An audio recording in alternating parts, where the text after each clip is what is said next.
toute première chose qu'un abonné va voir lorsqu'il arrive sur ton profil, c'est ta biographie. Si elle est optimisée comme il faut, tu peux gagner rapidement plusieurs abonnés et des clients qualifiés. Mais sinon, tu les perds en fait.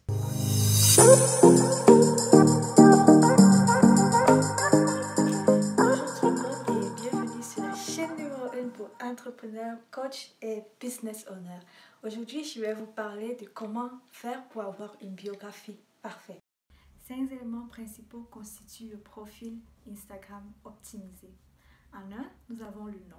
Et ici, la plupart mettent leur propre nom en entier, mais ce qu'il faut faire en fait, c'est mettre ton prénom et ton domaine d'action, c'est-à-dire ton domaine d'activité sur Instagram.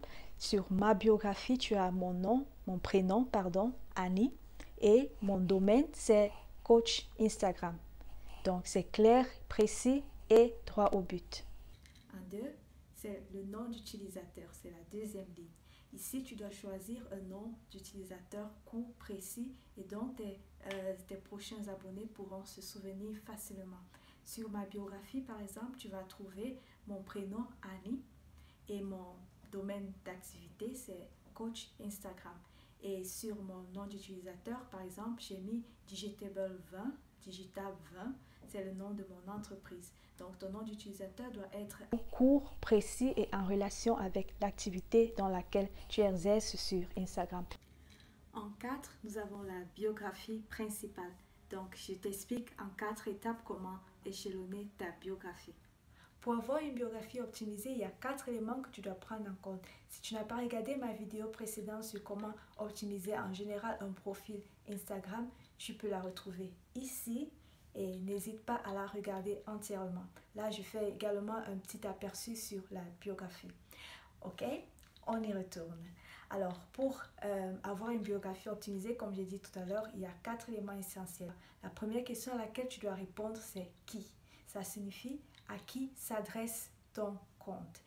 Lorsque les abonnés arrivent sur ton profil, tu as exactement 3 secondes pour les convaincre et leur dire à qui est-ce que tu t'adresses. Alors par exemple, tu peux leur dire j'aide les entrepreneurs ou j'aide les influenceurs ou j'aide les infopreneurs, etc.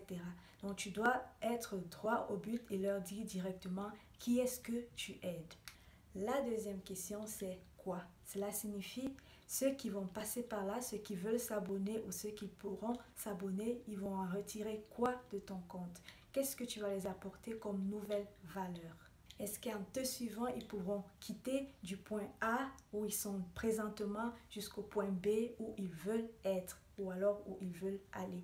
Est-ce que tu pourras les apporter des astuces? Est-ce que tu pourras les apporter de l'aide et de la valeur pour qu'ils grandissent et qu'ils boostent leur compte Instagram? En 3, c'est comment. Comment est-ce que tu feras pour les amener d'un point A à un point B?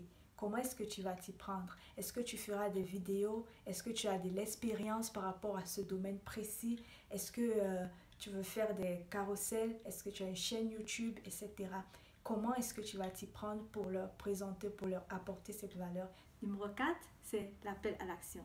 Qu'est-ce que tu aimerais que tes abonnés ou alors les personnes qui visitent ton profil fassent? Est-ce que tu aimerais par exemple qu'ils cliquent sur le lien sur ta biographie pour aller vers ton site web ou alors ta boutique? Qu'est-ce que tu aimerais qu'ils fassent? Est-ce qu'ils doivent t'envoyer un DM, etc. C'est important d'inclure un appel à l'action pour demander aux personnes qui viennent de faire quelque chose. Ensuite, nous avons la rubrique site web.